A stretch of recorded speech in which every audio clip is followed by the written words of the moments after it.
Hello, it's been quite a while.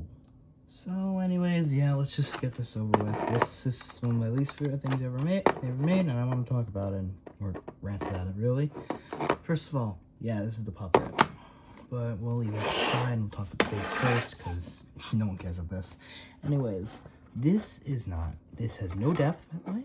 This has no depth. The original office, the FNAF 1 office sets do, though, which is interesting. This has a slight bit of depth only here at the edges of the wall for no reason, while the wires are flat pieces yet again. So this is all printed, nothing there, which is annoying because if this wasn't printed, this would be one of the best kind of display pieces ever. Like even comparable to like these McFarlane sets when it comes to the detail and etc. But no, it's just basically like a fold, just like a cardboard cutout basically. And it connects very weirdly. Still no way here. Which I mean, no figure for you to be able to fit in there, especially with the stupid jump scare action. But yeah, let's get that away for a second. Let's go talk about this thing. First of all, where's the puppet? Oh yeah, you spin the thing, you twist it, and it jumps out. First of all, mine has scuff, so just ignore that. This thing sucks. This is one of the worst pieces of FNAF I've ever seen. Not only does this act like a McDonald's toy, and it basically is, it's just terrible. First of all, as you see here, where's the rest of the puppet? Where is she? Yeah, it just ends here. That's it. And the interesting thing is, this is only about half of the area, half of the box. So you could have done something here, and you didn't. So there's a giant block on the bottom for no reason. And let's talk about this stupid thing. First of all, as you can tell, a lot of gaps and holes in it. Giant screw hole in the back of the puppet, as well as just all these little holes and stuff. And also, it could jump out of the box for a figure that is $20, and I had to buy this for $30 because the GameStop. And the face is terrible. First of all, the mouth, the ends of the mouth are incredibly sharp, which the puppet has a much more rounded mouth around the cheeks. The teardrops are incredibly thin, and the eyes are, as you can tell, the eyes are way too small.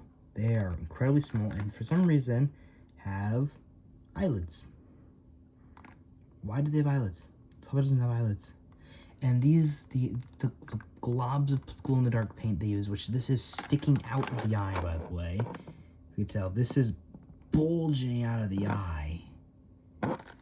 It's so ugly, especially since it's a thin thing, but the eyes are way too thin, and my camera won't focus. So yeah, the arm poses are pretty good, I guess, but like, doesn't really matter when your figure isn't even a figure and it's just a McDonald's toy for $20, by the way. This should have been a figure. This shouldn't have been it. They need to drop this stupid jump scare action and make a normal figure. This could have been one of the greatest FNAF figures ever if it was Bendy Wire was an actual figure with posability, like what McFarlane is doing for their Poppy toys.